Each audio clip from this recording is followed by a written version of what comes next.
Jessica Alstrom, spiritual teacher, medical intuitive, and quantum integration specialist, answers your spiritual questions and assists you through understanding your personal process while providing tools and techniques to move swiftly through the journey back to light.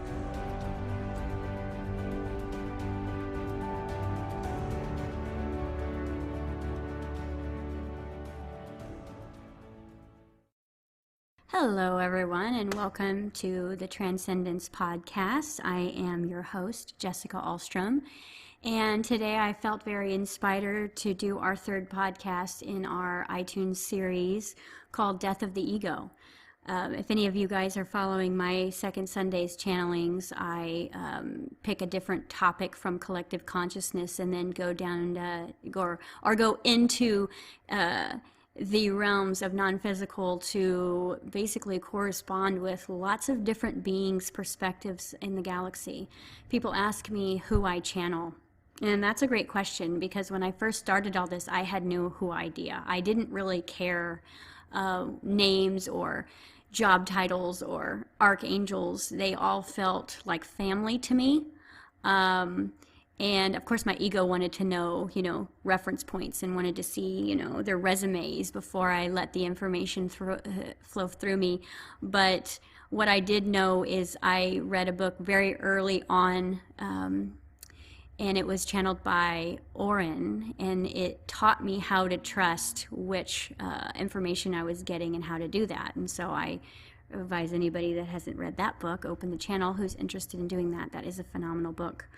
But basically, the thing is truth resonates. And so if you're getting information that down deep that inspires and expands you, then it is from the light. If you get information that contracts you and makes you feel separate and lost, and make you feel like others are against you, that is not light channeled information. And so you can discern very easily. I would not recommend anyone with a huge amount of fear or neediness or lack energy or victim mentality to start channeling. Don't try to channel to save your life, it won't happen. Don't try to channel to get all the answers so you don't have to do your work, because it won't happen. Your soul is very much in integrity with you and will only give you the information that is needed in the moment. So who do I channel? I channel everyone's perspective. Because I'm a shadow worker and a shadow hunter, I have spent many times and many lifetimes in the underworld and played from both sides. And so I've had a lifetime with the Freemasons, and I have had lifetimes with the angelic realms, obviously playing with their part in Atlantis and all of those fantastic stories that are coming to light. So I like to get the different perspectives from the different energy streams that are coming from, source energy. So we've got the angelic realm and their streaming live information that comes through me at times, and, the ET realm that flows through me at times. And I will tell you that my higher self filters everything and only gives me what is relevant for collective consciousness, because we are on Earth. And we are here to make this life fantastic. We're here to technically make laundry fun. So, we're not here to become enlightened beings and burst into light yet. It's almost like we have to fall in love with the mundane and the slow and totally accept the human journey for us to even be able to transcend. It's like a paradox. So when people ask me, what do I channel? I basically say I channel the Christ consciousness, because the Christ consciousness is I'm channeling unconditional love. And from wherever in the universe that signal is coming from, which is pretty much the whole universe, but that message is coming from, is what I filter through and use in all of my teachings. So I wanted to do a podcast because in my last Second Sunday, I talked about death of the ego. And, there are so many different ideas and belief systems about what ego is, and, whatever your resonance is with that, honor it. But I like to keep things extremely simple. And when we make an enemy of ego, then it actually runs our lives, because anything that we resist persists. And unfelt and unhealed aspects of ourselves is what makes up ego. So I wanted to kind of tell a little story about ego and where it came from and why we have it, and teach you about the process of it basically integrating back to our higher self, because we're not necessarily going to be killing our ego. What we're actually going to be doing is healing it. And as we heal the ego, I love, out of all the references I've ever heard as far as description wise of what ego is, it's the, edging out God. And that's Dr. Wayne Dyer's reference. Thank you for working on this planet and now on the other side. I've loved connecting with you in that meditation space all these years. So I love his reference of ego, edging out God. So basically what that means is I'm edging out my higher perspective. So anytime that we are in a lower perspective, we don't have access to the divine. And that's why many people in their life have felt like God has turned their back on them. And what has actually literally happened is we have turned our back on our higher selves, our source energy, our divine family of light. And that has all been our own choice, because the rules of the earth game basically state that you have choice and you have intuition and you have themes that you've come here to learn, and you have self-chosen limitations to work through to make the game a little bit more challenging for you.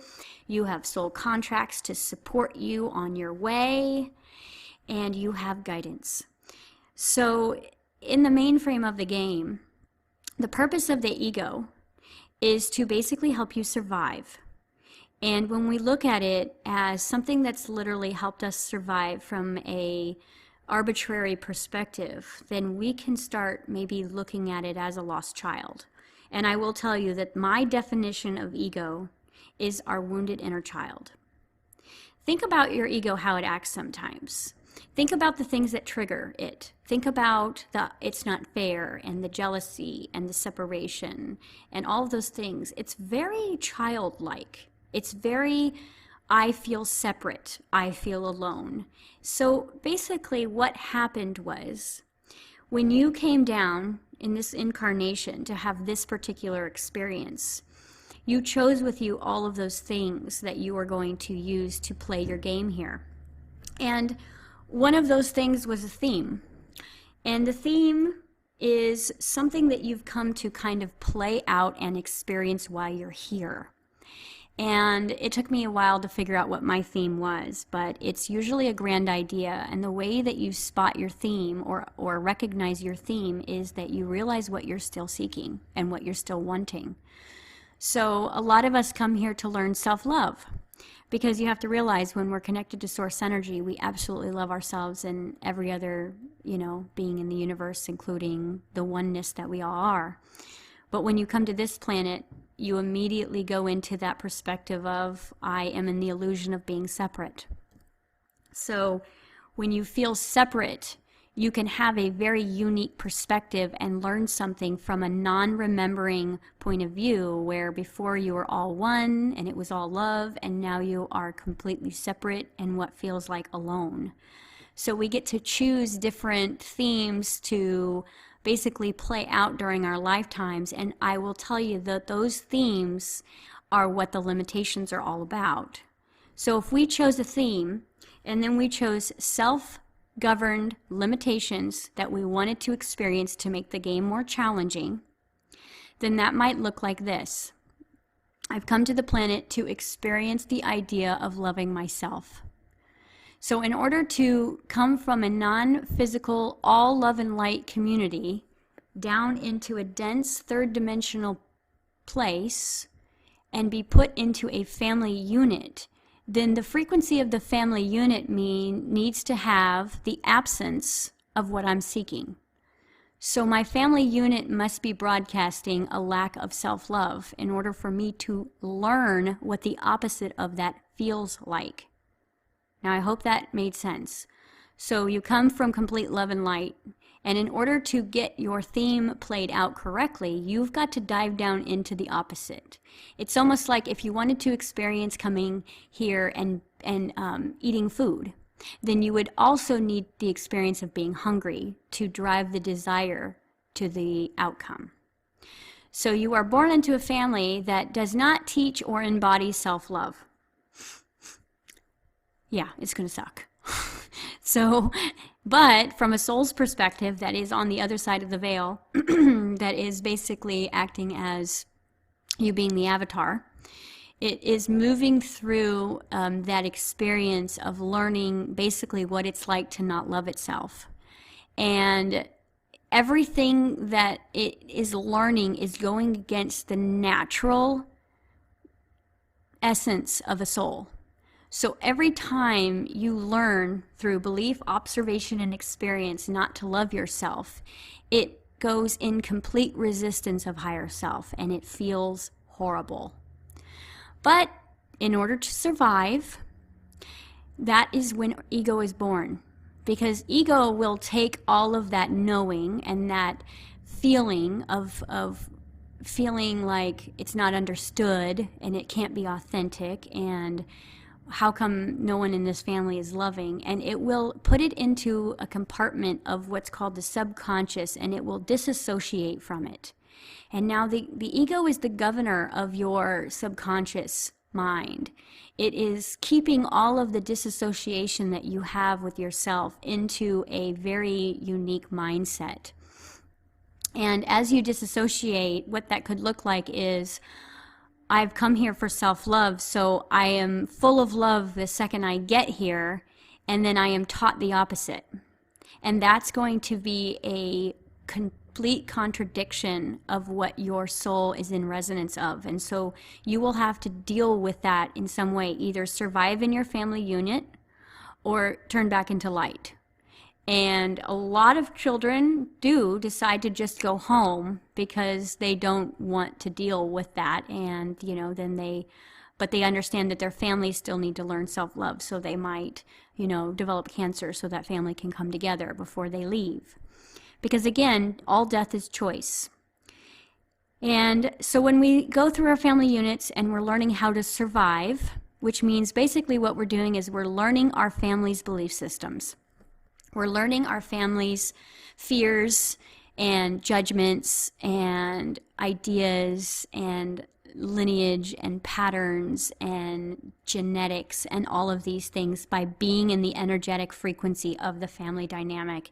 And we lose ourselves more and more and more. And the part of ourselves that we are losing are basically being stored into fragmented pieces of our timeline. So anyone who's done my time travel process understands that there is only the now moment. There is no past, present, and future. It's all happening now. But when we have trauma, or where we have to move into a survival issue, or when our bodies are in pain, or when there's some sort of emotional suffering, we will take that piece and shove it into the subconscious mind because it is too painful to deal with, or it is not of service. So if I am extremely silly and goofy in my natural soul signature, and I am born into a very prim and proper family, and I am told that who I am is not okay, and I am told not to act that way, and not to feel my feelings, and not to speak my truth, and that I should be seen and not heard, then all of those wonderful personality traits that I've come from in with my soul signature now have to be shoved somewhere and suppressed. And everything that is suppressed becomes what's called the shadow. And the ego is the shadow keeper. And the ego will bring out your shadows in the form of triggers. And your ego is only the wounded children that are on your timeline. So when we look at ego now, in this now moment, just hearing that last 10 minutes, can't we have compassion? Can't we see that the war against ourselves is the only war we fight? That if we really understood the rules of this game, and we knew that this was nothing other than like a basketball game where there was two opponents and either one of them was right and wrong, and all we were supposed to do was play our best and work through challenges and learn, then we might be able to fall madly in love with the ego, which is just aspects of ourselves that are unloved and unhealed. And the awakening, a lot of people get confused with what the awakening is. And my perspective of the awakening is you're waking up lost, slumbering, unhealed parts of yourself. You're not actually waking up to the fact that you are some spiritual superhero. You've always been that spiritual superhero since the day you got on this planet. And you will always be that forever in eternity. So what we're actually trying to do is waken slumbering aspects of ourselves that have not been allowed to be authentic. And what happens with law of attraction a lot of times is my friends that are waking up, they start to have the desire to be authentic. They have the desire to be that person that they couldn't be when they were a kid. And because they were taught that that wasn't okay, law of attraction is still in magnetic accordance to that vibration. And so when they try to be authentic now, they are still criticized, and they still get in trouble in this now moment because law of attraction is still responding to your belief system that I'm not allowed to be me. So it's a very intricate, detailed system that we are playing out here. And what we want to do first and foremost is not just start diving in the shadows and become this awesome shadow hunter without first really having an aspect of what we're trying to accomplish by doing that. Because once you open a can of worms, you really need to have a good support system. Just like the body will not heal if it's in fight or flight, the soul really won't be able to move you through your emotional healing journey if it doesn't have a good support system. And that is exactly why I opened Transcendences. I wanted to provide a safe space to heal. So when we start to go in and look at our ego, the ego experience of basically transcending back into oneness, which means if you understand alchemy at all, it's changing darkness into light. So we're diving down deep into our subconscious, and we are loving every aspect of ourselves and making it okay, changing belief systems, changing patterns in the body, changing biochemistry to be the frequency of who you actually came to be. Now, how self-loving is that? If you came here to learn self-love, that would be the ultimate act of self-love. So the death of the ego happens in many, many processes. And when I say death, I want to really change that into heal. But healing of the ego is this process of, first and foremost, you can spot a ego running the show in many places when you look at anyone who's complaining, anyone who is chronically negative, anyone who is extremely sick, anyone who is in dire abundance issues of being able to self-care. And that's not bad. That's just a person who has lost the ability to translate higher self energy. Higher self is never gone from you. You can never disconnect, but you have lost the aspect to basically channel that energy because you're stuck in the lower self, which we would call the ego or the lost child. And that's what an ego running the streets looks like. Tons and tons of fear. I'm going to get you, you're going to get me. And I always say in all of my teachings that ego only has two personalities: victim and perpetrator. So if you're wondering where in ego you are in your life right now, I'm going to ask you a series of questions, and not with judgment, but just observation. Notice what you notice. Do you feel victimized by money? Do you feel victimized by the government? Do you feel victimized by your spouse or your family or your own body? Do you perpetrate your own body? Do you perpetrate others?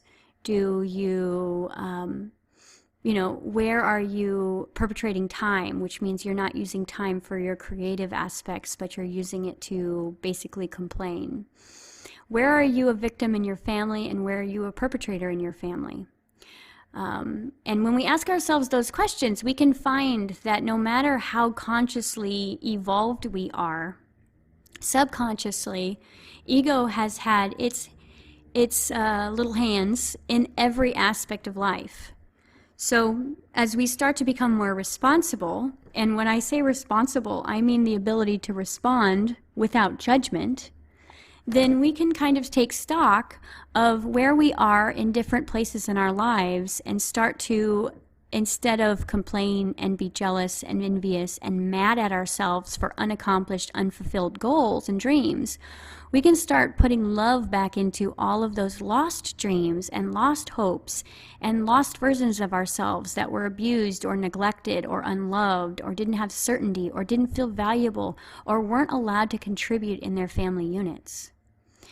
So that's what this process is all about, is healing the ego. That's the whole ascension idea. When people say we're ascending, oh my gosh, we're turning back into light. Well, we can't turn back into light until we love every bit of darkness within us. So the second stage of the healing of the ego, from being a complete victim, it moves into the awakening experience. And this is when it starts to wake up other aspects of itself that have been disassociated or denied. And as those aspects start to wake up, you become what's called more aware, and you become more conscious, because those pieces of you that were asleep or lost or hidden, they're part of your consciousness, and you can't become whole, mind, body, and soul, until all of those aspects are awake. So we're going to have all these different types of awakenings that are going to be different ideas, and we're going to be challenging different belief systems that we've carried even unconsciously throughout our lives, and even collective beliefs that we are going to be challenging that help us live of the matrix but outside of the matrix. So when we have this awakening, this is usually the best time of our life and the worst time of our life, because we're hungry, we're starving for information, we are on a wild goose chase that takes us down different rabbit holes, and we're starting to learn about aliens and lost civilizations and source energy, and that we are all one, and we're learning all these fantastic things, and that's giving us maybe a sense of self that we've not felt before on the planet, and so it makes us come alive. I will tell you that a lot of people are still challenged in this area because they have all of this newfound knowledge with no tool set to basically emulate and become an awakened being. They know what it feels like to be awake, but they can't practice it because, again, you can't practice a half part of you. You have to be whole in order to move through this journey. So you have to start collecting and taking responsibilities for aspects of yourself. What comes next in the healing perspective of ego is this being, or this idea, this consciousness moves into its own unique spirituality. And I will not define that with religion. I think that when someone wakes up, they move into their own religion, their own idea of spirituality, and the things that are in resonance to that soul are the things that help and motivate and teach them, to remind them who they were initially. So all of these teachers are coming into play, and we become spiritual. And when we become spiritual, the ego finds so much relief and power in the spiritual practices, because we're moving energy again, we're starting to come alive again, we're starting to feel knowledgeable again, we're starting to feel supported again, and we're starting to feel like, we aren't the black sheep. We are actually the light workers and the volunteers, and we are the reason why, the world is waking up. It's because, we are waking up too. And I will tell you that this, unfortunately, is where ego gets stuck. Because without personal processing of the lost aspects of self and taking complete responsibility from the disassociation and the secret shadows of self that are hiding within your field, you just become a spiritual person with knowledge, and you're not really walking your talk. So what that would look like would be, a healer that's spending, 8 hours a day doing readings for people, and then is dealing with, stomach cancer at the same time. And they don't feel good enough about themselves to charge for their work, so they're doing it all for free. So that there's so many lost, disassociated parts of that healer. Just because they're a healer does not mean that they're healed.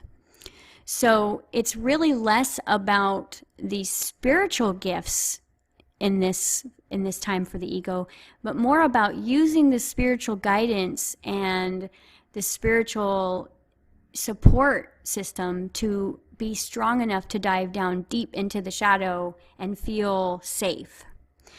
And most people don't make it out of that spiritual ego. And that will be changing, I know. But I will tell you that's where we focus highly on at Transcendence, is that you are moving quickly through spirituality into being authentic. Because as soon as you're authentic, what happens is you start owning all your stuff. You say, okay, I'm on this spiritual journey. I tried to manifest what I wanted and I couldn't. Where am I stuck? Where am I blocked? Authenticity is where you start asking for real help, not answers. Authenticity is where you aren't afraid to cry and feel your feelings. Authenticity is where you start to become humble that you've got a lot of work to do, but you are also a role model because you are walking your talk. And I would say that a lot of the gurus and the teachers that are there on the planet that are in resonance to you right now are probably moving through even this stage of authenticity into the next healing aspect of ego, which is called transparency. And transparency is basically where the ego is so completely transparent that all it is just unconditional love. That means it's not perfect, but it doesn't matter.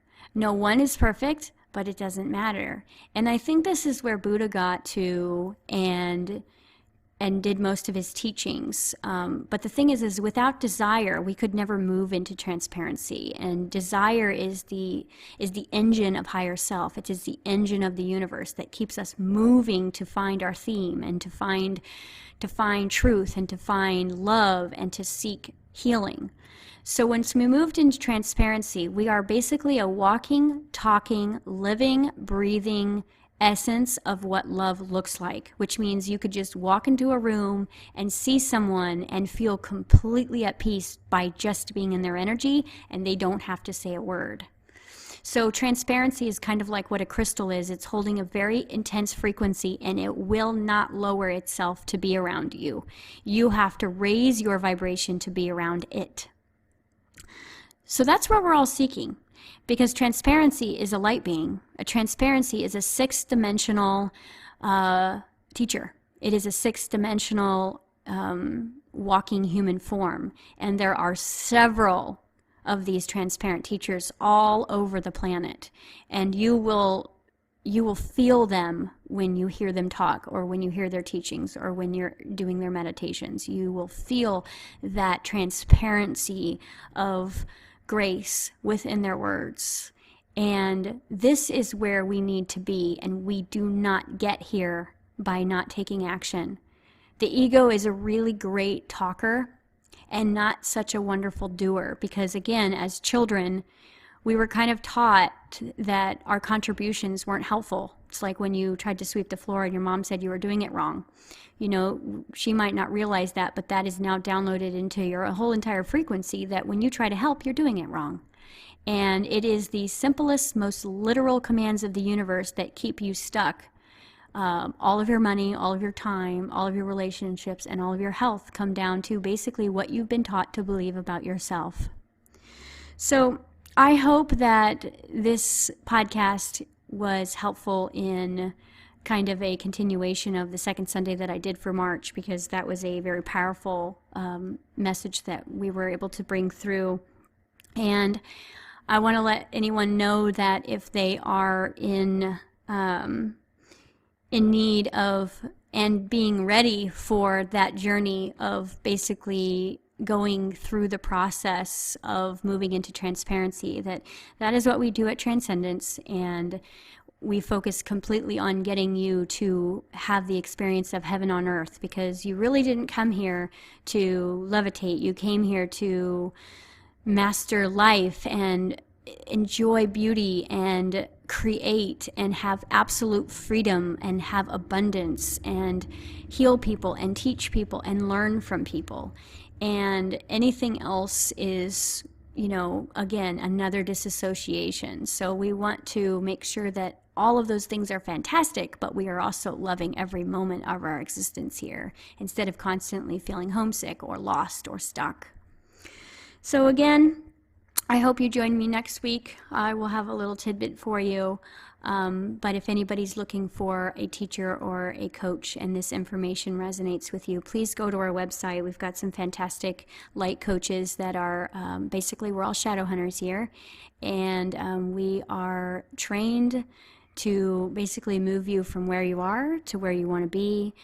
And doing that with unconditional love. We also have an amazing online Consciousness Academy where you can actually learn to not only heal your stuff, but become a practitioner as well, whether it be a light coach or a quantum time travel practitioner. We all have all of this online, and you can go to our website, www.transcendencekc.com, to find out more information, or give us a call, and one of our lovely people will answer the phone and direct you to the person that you need. If you want to work personally with me, you can definitely do that through the website too, and just let us know. Again, thank you for hearing my podcast today, and I love all of your questions that are coming in, and I will make podcasts based on your questions. So until next time, have a fantastic day.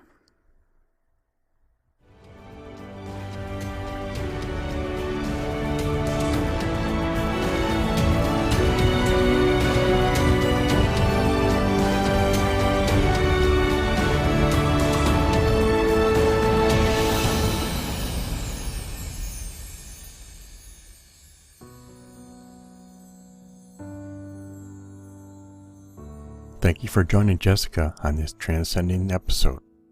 Email us directly at jessicaalstrom@gmail.com with your questions and personal challenges you would like addressed on the show. And join us on next week's podcast. You are not alone, and remember, your higher self speaks to you through people, places, circumstances, and events.